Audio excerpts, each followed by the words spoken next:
The legend of the Lady of the Lake Nimue has undergone several revisions, as is common for legends. In others, she is merely one of numerous Lady of the Lake characters, going by names like Vivienne or Ninian. Whatever the case, Arthur often first encounters Nimue when Merlin brings him to the lake to acquire a new sword, after Arthur breaks his first sword in the stone, which is not to be confused with Excalibur itself. Nimue's hand rises from the water to present Arthur with Excalibur at this point, creating one of the myth's most recognizable images. Nimue often requests a favor from Arthur in exchange for the magic-infused blade, which is to be paid back later. According to some accounts, Sir Balin, a knight of King Arthur, is the target of this request. However, when it is denied, Balin beheads Nimue and is subsequently exiled by his king. The Winter King keeps the feature of Nimue being Merlin's pupil, whereas other versions portray this unfortunate enchantress as a different Lady of the Lake. She is the object of Merlin's love, which, depending on how the tale is recounted,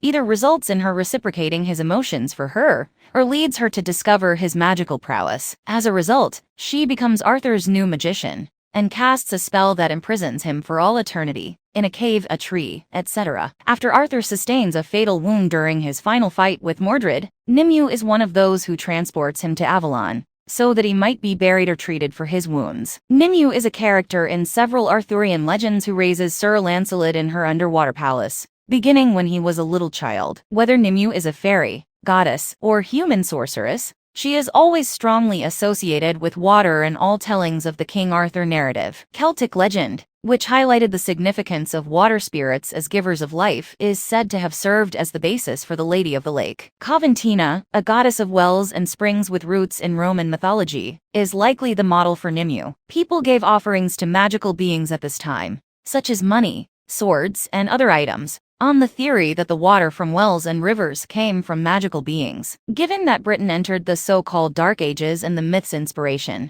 the Roman expulsion from Britain, makes sense that elements of Roman mythology would find their way into King Arthur stories. The Lady of the Water Nimue was probably definitely modeled after Coventina, and in line with her historical roots. Nimue's identity and motivations remain a mystery. Nimue is first seen as a member of Merlin's tranquil Avalon colony, in the Winter King Episode 1. Throughout the 8 years he stays there, she and Derfil grow in love. She is there when Arthur brings the injured Derfil there for treatment. A few years ago, Nimue was saved from a shipwreck by Merlin, who believes she has the potential to become one of Britain's most powerful magicians. She must, however, live a life of celibacy, or the gods will take her abilities away, which is bad news for both her and Derfil. She is sexually assaulted by King Gunlius, Simon Merrills, in one of Winter King's most distressing moments, when he is raiding Avalon, which she believes has also sapped her of her abilities. Although Nimue's precise past is unknown, at least at this point, and she has the ability to see visions in water,